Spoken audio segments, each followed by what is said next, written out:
nin me masro nage nyam ganda farani miniti bisba karankaw fi anga folini walima don be awye amun be lajel la wala sa kuna funu be soro malikun ka ani jien fan rew kun ka ni atma seli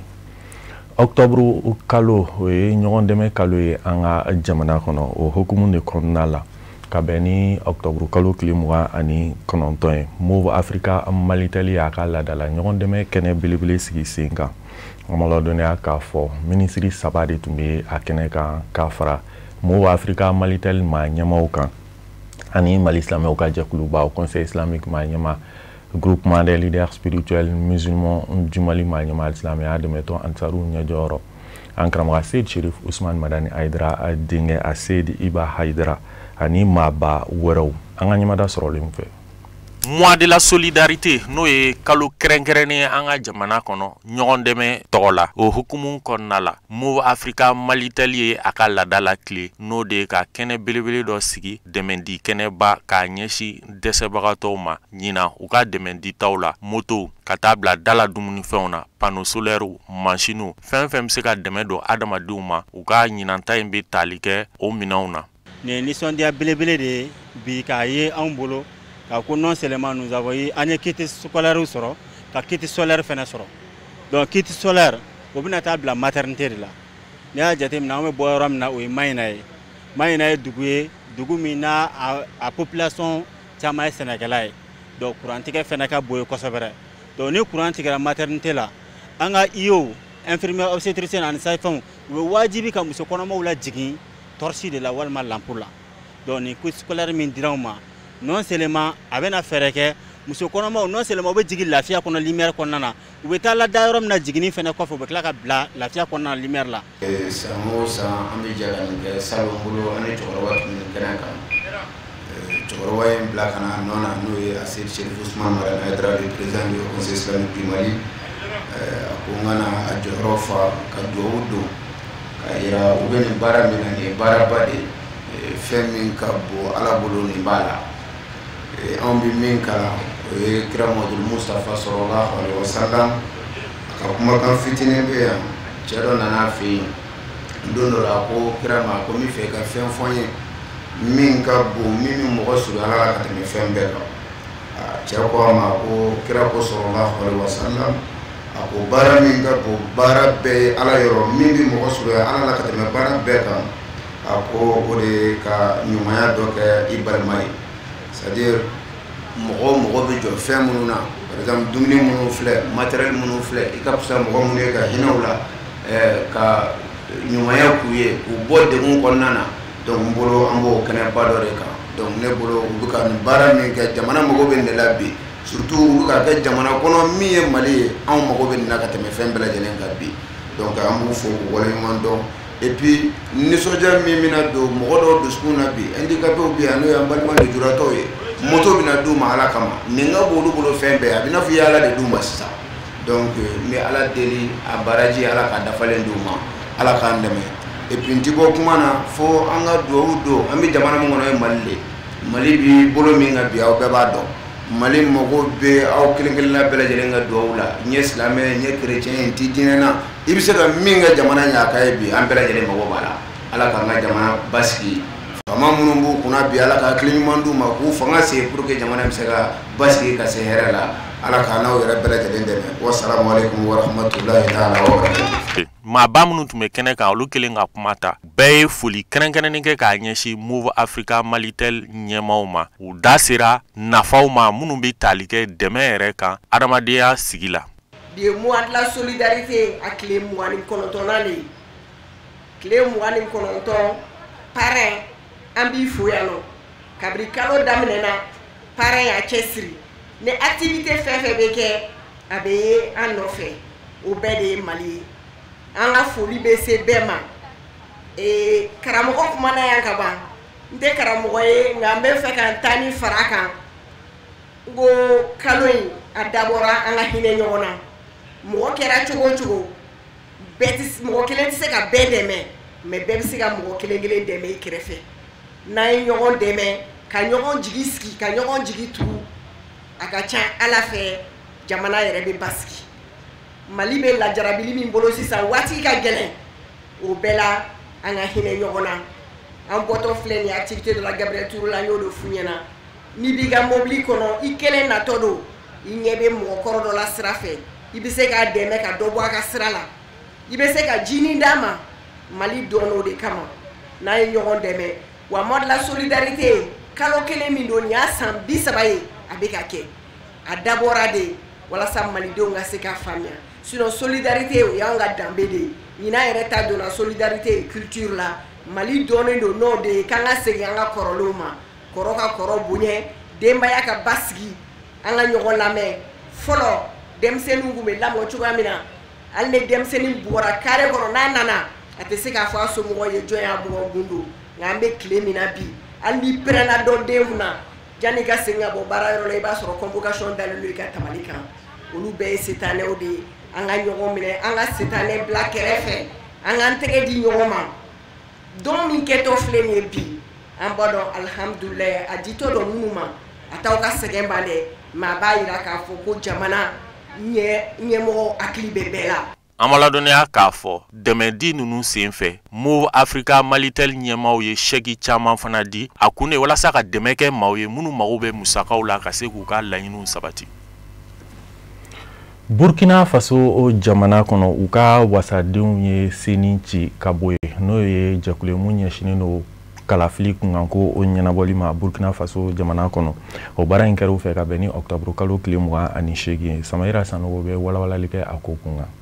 Kalafili kɔɲɔw labɛnkulu min filɛ ka filenkolo cɛni ka dakoloci Burkina Faso jamana kɔnɔna na a bɛ jiralen de kɛ a ma ɲɛmaa ŋaniyaw la ka sanga ni jamana kura baarali fa ka se ka dɔ bɔ jamana musakaw lafuli cogo ma o siratigɛ la u ka jamana minisiri min ka baaraw bɛ ta ka ɲɛsin jamana cɛman bɔlen ni a marali ma Emile Zerbo ale ye ɲɛfɔliw caman kɛ ka ɲɛsin sariya in ma min kɔnɔna na a bɛ a yira k'a fɔ kuma se mɛ ka jamana cɛ ka yɔrɔ k'olu kɛrɛnkɛrɛn walasa caman ka se ka bɔ jamana musaka lafuli la ni ka sɔrɔ ka sɛbɛntiyali kɛ k'a yira k'a fɔ kalafili kɔɲɔ labɛn yɔrɔ min filɛ ka ci musaka dunyɔrɔ de kun don ka fara o kan Burkina jamana marabaw kun b'a la ka o ɲɛ miiro bɔ ka ɲɛsin seni ma ka sababuya kɛ ko danayaba kun tɛ a kan baw a bɛ n'a fɔ o kun bɛ baara kɛ ni maa dɔ de ka kungilenna ye ka bɔ Burkina jamana kɔ kan k'aw ladɔnniya k'a fɔ nin cɛkayɔrɔ in yɛrɛ a sigila sen kan san 1998 waati maa 15 bɔɲɔgɔnko de kun bɛ baara kɛ a kɔnɔ ka bɔ fanga ɲinitɔn ani forobatɔnw kɔnɔna na baara min kun kalifa mɛ o la o de kun ye ka se ka kalafili jɛlenw ani kalafili ɲumanw labɛn debi fanga ɲinitɔw bi la ka caya Burkina jamana kɔnɔ ka bɛn ni san 1991 waatiw ye seni filenkolo cilen min filɛ nin ye tan a bɛ kalafiliw labɛn de ta ka kalifa Burkina jamana ministère so la min ka baaraw bɛ ta ka ɲɛsin mara ni cɛman bɔli ma a ministre Emile Zerbo ye a sɛbɛntiya k'a fɔ ale ka ministre so ka baaraw de bɛna kɛ kalafiliw labɛn cogo ɲumanw ye kumana min na ni faransɛkan wasabilenw olu ye o fɛlɛ fɔ ka ɲɛsin sariya talen ma k'aw ladɔnniya k'a fɔ hakilina in t'a la ka nɔfɛtugu faransɛkan mɔnɛ bɔlen la ni san 5 ye Burkina Faso kaw fɛ min ni a kun ye mɛn k'a fɔ dangan ka sigi a la juillet kalo san 2024 ka sanga ni kalafiliw labɛnniw ye a labanna ka mɔnɛ bɔ faransɛkan ma ɲɛmaw fɛ a ka diya Burkina ka denw fɛ minnu ye a yira k'a fɔ baara minnu don mɛn ka ɲɛsin jarayɔrɔlaw kɛlɛli ma o kan ka to sen na faransɛkan ferekese charte de la transition o min ni yɛlɛmaw caman donna a la a kɛ mɛn ka daw yɛlɛ kapitɛni Ibrahima Traoré ye n'a ka d'a ye ka kɛ cɛbɔ ye Burkina jamana masakɛ kalafiliw natɔw wasade kalafiliw ani yɛrɛmarakafo kalafiliw la olu bɛ se ka danganamaya kumana ni san 5 in foritɔ don ni a jara o ye ka sanga ni kalafiliw labɛnni ye k'aw ladɔnniya k'a fɔ kalafiliw kɔɲɔw labɛnba kulu min filɛ ka ci Burkina Faso jamana kɔnɔna na a ma ɲɛmaaw fɛ fɔ ka se faransɛkan mɔnɛ bɔlen ma o fɛ a bɛ jamana ɲɛmaaw ka ŋaniya de yira kokura ka se ka jamana basigi ani a lakana ko o baaraw do bɛrɛ la ni kura fiyɛlen ye jamana marali cogoyaw la a ka ja ka yɛlɛma caman don a politikiko bunnaw kun kan Burkina jamana kɔnɔna na doni a nataw la. Benenkaw fɛ Toma Yayi Boni ye a yira k'a fɔ ko Patrice Talon bɛ fɛ ka politikimɔgɔw dabɔ kuma la ka kɛɲɛ n'u ka kalafili nataw ye président sigi nataw mun bɛna kɛ san 2026 san a ye kunnafoni di bɔlɔlɔ siraw de fɛ karamɔgɔ Musa Fanba bɛ walawalali kɛ a ko kunna. Benenkaw ka jamana ɲamakɔrɔ Toma Boni Yayi Octobre kalo tile 28 a bɔra ja dɔ la bɔlɔlɔ ka laseli kɛ min bilara a ka fanga ɲini dɔ les démocrates tɔndenw fɛ. Nin bɛna ka siɲɛ fɔlɔ ye jamana ɲamakɔrɔ Toma Boni Yayi ka kuma ta kabini jamana sariya sunba kɔlɔsiyɔrɔ cour constitutionnelle bana u ka fanga ɲini dɔ ka maa jirale ka jamana ɲɛmaaya ɲinini laɲini zɛbɛ la. U kun ye maa min jira fanga ɲini dɔ les démocrates kɔnɔ Maître Renaud Agboji sa 2026 ko ye cɛbɔ ye ka jamana ɲɛmaaya ɲini. Jamana sariya sunba kɔlɔsiyɔrɔ maa ɲɛmɔgɔw ye a jira k'a fɔ a tɛ se ka sen don a la ka sabu kɛ sariyaw ma dafa a la. Toma Boni Yayi jamana ɲamakɔrɔ ka laseli la i n'a fɔ a ɲɛ bɛ la cogo min a bɛ ka jaki ɲɛsin jamana ɲɛma Patrice Talon ma ko a b'a fɛ ka fanga sinamatɔnw bɛɛ lajɛlen daminɛ u la u kana se ka kuma jamana kungankɔrɔ u sen kana don jamana kuntigisigi kalata la ko bawo ko kabini san 2016 jamana ɲɛma Patrice Talon gɛn ka fanga sinamatɔ bɛɛ den kɛrɛfɛ kalataw la n'a bɔra san 2023 ta la wasadensigi kalata fanga sinamatɔ sera ka sen don o dɔrɔn de la. Ko wale o min y'o ye a bɛ bɛnkan fanga de naasi jamana kɔnɔ. A y'a yira k'a fɔ tiɲɛ don ale ni jamana ɲɛma Patrice Talon ye ɲɔgɔn ye Octobre kalo tile 24 kunnafonidilama ye min kɛnɛ kan kabini a y'a mɛn ko u ka maa jirale Maître Renaud Agboji tɛna se ka kɛ fanga ɲini dɔ les démocrates o cɛbɔ ye jamana kuntigisigi kalata la ka sabu kɛ jamana sariya sunba kɔlɔsiyɔrɔ ka balili ye. A y'i se bɔ a kɔnɔkɔrɔ ka se jamana ɲɛma Patrice Talon ma. A ko senfɛ a ye fɛn min ye ani jamana ɲɛma cɛ kɔrɔfɔw rɔ o ye k'a fɔ bi Patrice Talon b'a fɛ ka fanga sinamatɔnya yɛrɛ de dabila politiki bina k'u ka Benin jamana kɔnɔ.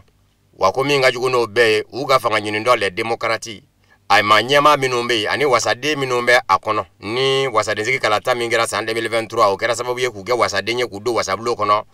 Ko Patrice Talon n'a nɔfɛmɔgɔw b'a fɛ ka o maa ɲɛma ninnu fɛnɛ bɔsi kelen kelen fanga sinamatɔn les démocrates la yanni san 2026 jamana kuntigisigi kalata cɛ. Patrice Talon n'a nɔfɛmɔgɔw kɛlen ka kuma mɛn jamana ɲɛmaayaso b'an sentigi ye kuma ta jamana ɲɛmaayaso tɔgɔ la n'o ye Wilfred Ngbeji ye. A ko Toma Boni Yayi jamana ɲɛmaakɔrɔ ka kɔrɔfɔw makaritɔ kumaw do ko jamana ɲɛmaakɔrɔ Patrice Talon b'an bɛ ka jɔn wala jɔ gwɛlɛya dɔ de la gwɛlɛya min gologolola a yɛrɛ fɛ a yɛrɛ ka fanga ɲini dɔ kɔnɔ. Maaw de kun bɛ ɲɔgɔn na maa fila bɛɛ kun b'a fɛ i de ka kɛ cɛbɔ ye fanga sinamatɔ tɔgɔ la. U tora ɲɔgɔn zaman na fo ka taa jamana ɲɛmaaya ɲinini laɲini kumaw dugu do. O kɔrɔ ye kuma min dilen kun do yan'o cɛ a ka na n'a ka gafew ye o kuma tɛmɛna. Nka ko ɲɔgɔn sama de kun u yɛrɛ dama ni ɲɔgɔn cɛ. Ni Patrice Talon ma se k'o ko dasa joona fɔ ko dugu donna kuma min k'i bɛna jamana ɲɛma Patrice Talon n'a ka fanga jaki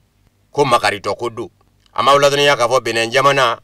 ni bina ka biya tɛ n'a kun fɔra ko bɛnkan fanga bolomadayɔrɔ ka ɲini a la bɛɛ kun gɛn kun bɛ k'ale de kɛ bolomadayɔrɔ ye kabini bɛnkan fanga donna Benin jamana kɔnɔ. Fangaw ye ɲɔgɔn falen ka sɔrɔ joli ma bɔn ka fo fɛnɛ ma jaso surasiya fɛ. Nga bilama mo bɛ k'u yɛrɛ ɲininka yala Patrice Talon na fanga na ni bi cɛ kuma bɛɛ fanga sinamatɔ ɲɛma dɔ bɛ ka minɛnka don kaso la a yɛrɛ ka mandat filanan ɲini dɔ maa filaw minnu kun y'a kanu k'u kanbɔ ka jamana ɲɛmaaya ɲini olu dɔw minɛna k'u datugu yanni jamana kuntigisigi kalata yɛrɛ cɛ hali bi u bɛ kaso la. Benin jamana bɛnkan fanga labaarali ko bɛ ka maa caman kɔnɔ guwa. Ani karamɔgɔ Musa Fanba bɛ to ɲɔgɔn fɛ walasa ka diɲɛ fan wɛrɛ kibaruyaw dɔn.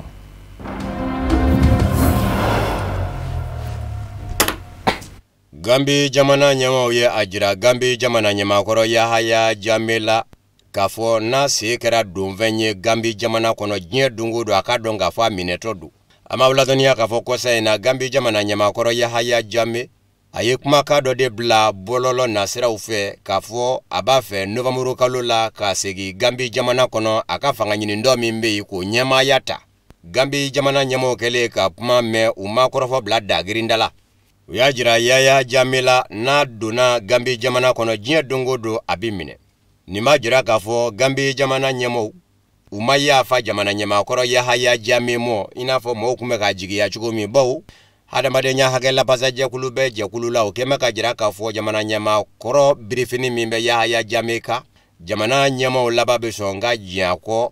a ye kokolo minnu kɛ a ka san 22 fanga kɔnɔ ni niw tiɲɛna olu la u ɲɛɲinini k'o dabila.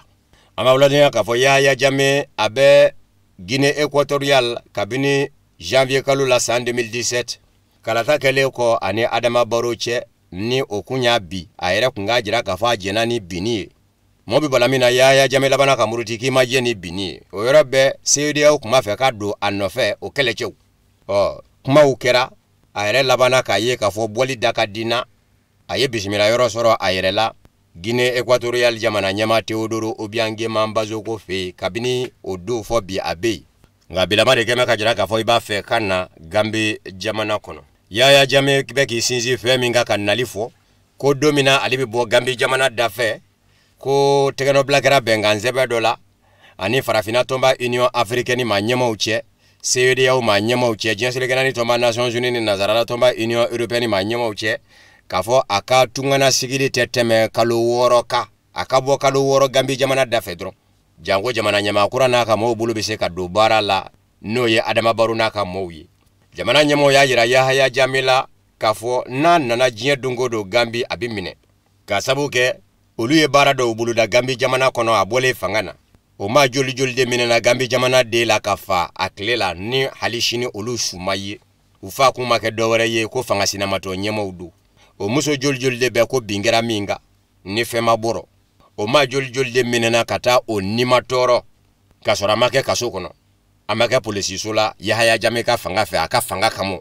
Ko kumana ko jakulu min sigira sen kan k'o ho bɛɛ lajɛlen ɲɛɲini n'o ye commission vérité réconciliation et réparation ye. O ka jaabi labanw minnu bɔra ka bi olu jaabiw de y'a jira k'a fɔ Yahaya Jammeh ye kokolo caman de kɛ a ka san 22 fanga kɔnɔ. O jaabi bɛ olu bolo n'a nana bɛ a bɛ nɔ minɛ n'o ye wa a ka dɔn k'a fɔ a bɛ kiri k'a datugu.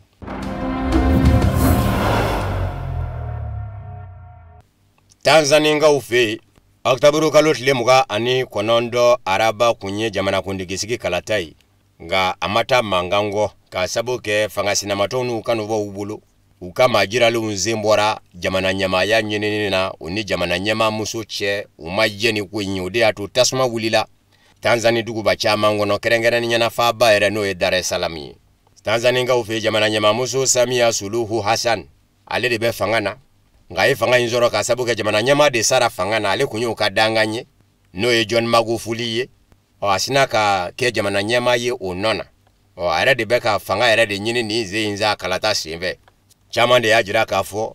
musolaka ye fanga sinamatɔ ɲɛmaa caman de sen bɔ kalata in na o de bɛn tɛ fanga sinamatɔw kanubaw ma bi ni fa bɛɛ lajɛlen kɛ bɛ tasuma ni mankan ye. Kalata labɛnni jɛkulu kɛ bɛ k'a jira k'a fɔ tile damadɔ in kɔnɔ kalata jaabi na bɔ n'a kɔni kɛra bɔfɛn ye musolaka bɛ kɛ jamana ɲɛmaa ye fanga sinamatɔw ma jɛ ni ko ye. Lakana tigilamaw ye a jira k'a fɔ n'a ma ɲɛ ko bɛ nin cogo rɔ yanni ko ka taa ka dangɛ u ko fɛn min ma ko couvre-feu ka bɔ kuma dɔ la ka taa kuma dɔ la a man kan ma k'i pɛtɛ bɔlɔ kɔnɔ o sigira sen kan ka bɛn ni alamusa octobre kalo tile 30 in ye. Adamadenya hakɛ labasa jɛkuluw ye a jira k'a fɔ u b'a ɲini Tanzanie jamana ɲɛmɔgɔw fɛ u k'u janto mɔgɔw ka hakɛ la ni o ye bɛnkan fanga kɛ bɛ ka sariyaw minnu fɔ nisɔngoya taama ka se ka kɛ fanga sinamatɔw fɛ ka sɔrɔ bɔnɛ banfula ma don u kun na.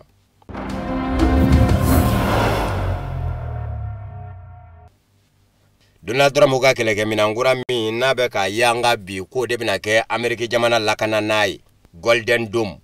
sanfɛfɛ kunbɛlan don. Donald Trump y'a jira k'a fɔ dolari wari miliyari 100 ani miliyari 70 ani miliyari 5 de kan ka don a dilali dafɛ wa san 4 ɲɔgɔnna kɔnɔ. Maa minnu zɔmin ka ja Ameriki jamana ɲɛdɔma ŋanaw na olu caman kɛ bɛ ka siga don Donald Trump ka kɔrɔfɔrɔ. Amerikikaw fɛ kunnafoni diso min bɛ wele ko Washington Post o y'a jira k'a fɔ olu ka sɛgɛsɛgɛli ye fɛn min jira u la. Donald Trump ka nin kɛlɛkɛminankura dajiralen a dilali san 4 dɛ a bɛ se ka san 10 wali kelen san 20 da wa nafolo min kan ka don a dilali dafɛ miliyari tɛ biliyɔn de don. O kɔrɔ ye miliyari 1000 ka taa se miliyari 400 ma n'o ye biliyɔn 1 wali kelen biliyɔn 4 wa ko Donald Trump bɛ ka dabɔ ŋaniya min kama k'a tɛn'o fa Ameriki jamana ye k'a fɔ k'a bɛna kɛ sababu ye ka Ameriki jamana lakana sanfɛfɛ kunbɛlan a hakilina tali Donald Trump fɛ a bɛna kɛ sababu ye ka diɲɛ setigi jamana bɛɛ su ka kɛ cɛnikɛ minan dilan de ka sa diɲɛ in kɔnɔ. Washington Post kunnafoni diso ko a bɛ u hakili jigi forobakɛlɛ tako 2nan daminɛ cogo de la. Forobakɛlɛ tako 2nan nɔ setigi jamana bɛɛ lajɛlen kun bɛ ɲɔgɔn da la fɛn min nɔfɛ o ye mugujugu de ye n'o ye bɔma atomiki ye wali kɛlen diɲɛ kuma dɔ kɛra setigi jamanaw bɛɛ kun bɛ ka ɲɔgɔn da ko fɔ ne de ka taa kalo la gwɛlɛyaw minnu yera o la dɛ ko nin hakilina in bɛ ka u hakili jigin o de la Seth Moulton fanga sinamatɔ min bɛ wele ko démocrate n'o ye Barack Obama ka fanga ɲini dɔ ye Donald Trump ye minnu bi ka na fanga na ale y'o fanga ɲini dɔ wasaden ye Massachusetts mara la Amérique wa wasablo yɛrɛ kɔnɔ Amérique fana jɛkulu min bɛ wasaden jɛkulu la ka ɲɛsin surasiya mɔ o kɔnɔ ma do ale fɛnɛ ko nin ɲɔgɔn na hakilina kolon ma deli ka taa Donald Trump fɛ an b'a ladɔnniya k'a fɔ mɛkalo tile 8 tɛmɛnen Rusila jamana ɲɛma Vladimir Putin ni Chine jamana ɲɛma Xi Jinping ka laseli dɔ fɛ u y'a yira k'a fɔ Donald Trump ka nin hakilina kura in ka kɛlɛkɛ minan kura dilan min bɛ wele ko Golden Dome ko farati do diɲɛ mɔ Faransi jamana ni Amérique jamana maramafɛn dilakuro kɛrɛnkɛrɛnnen ɲɛna mugujugu dilaku mugu minnu ye mugu filitaw ye tiɲɛ don u bɛ k'u disi gosi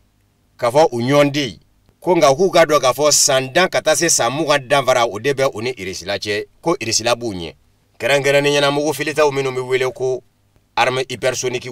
nin ye maa ka kuma ye maa min bɛ wele ko Emmanuel Leroy Faransi jamana kɔnɔ farati kow ɲɛ sigili o ɲɛdɔn mangana du a y'i to Irisila kɔnɔ lajɛ dɔ senfɛ lajɛ min bɛ tali kɛ kunnafoni ngolonw njarili kɛlɛli kunga diɲɛ kɔnɔ u ko a ma ko forum dialogue sur les forces nouvelles a ko an ka tiɲɛ fɔ ɲɔgɔn ye tiɲɛ don Faransi jamana bɛ k'i yɛrɛ kɛ maramafɛntigi ye diɲɛ kɔnɔ ko nka danfaraba b'a ni Irisila cɛ mugujugu labaara ko la mugu filita dilali kɔrɔ a ko Faransi jamana wo Amérique jamana wo tiɲɛ don mugu filita min bɛ wele ko missile hypersonique o dilanbaw do mugu filita hypersonique yɛrɛ ye mugu siya jumɛn ye mugu min vilile taatɔ ka teli n'a manga ye o kɔrɔ ye a taatɔ bɛ taa k'a manga to ko tiɲɛ don Faransi jamana ni Amérique jamana y'a dilanbaw ye ko nka k'a dilan k'a labaara ka se kisala k'u tɛ Irisila jamana bɔ o la ko danfara min b'u cɛ san dan san 20 do a yira k'a fɔ kɔsa in na Faransi jamana a b'a fɛ ka mugu filita kura dɔ bila sen kan ko missile balistique intercontinental ko nka ko n'a ta bɛɛ a tɛ se ka yɛlɛma don ani Irisila cɛ danfara la mugu filita kɔrɔ k'ale b'a ye i n'a fɔ Emmanuel Macron a b'a fɛ ka fɔɲɔgɔnkɔ fanga bonya diɲɛ kɔnɔ ani fana k'i sanga ni Irisila jamana ye a ma ladɔnniya k'a fɔ kɔsa in na Faransikaw ka minisiri muso min ɲɛsin bɛ surasiya ma Catherine Vautrin a ye tɛgɛnɔbila kɛ sɛbɛn dɔ la sɛbɛn min b'a jira k'a fɔ Faransi jamana bɛna mugu filita kura dɔ bila sen kan min bɛ wele ko missile balistique intercontinental M51.3 mugujugu baratula bɛɛ la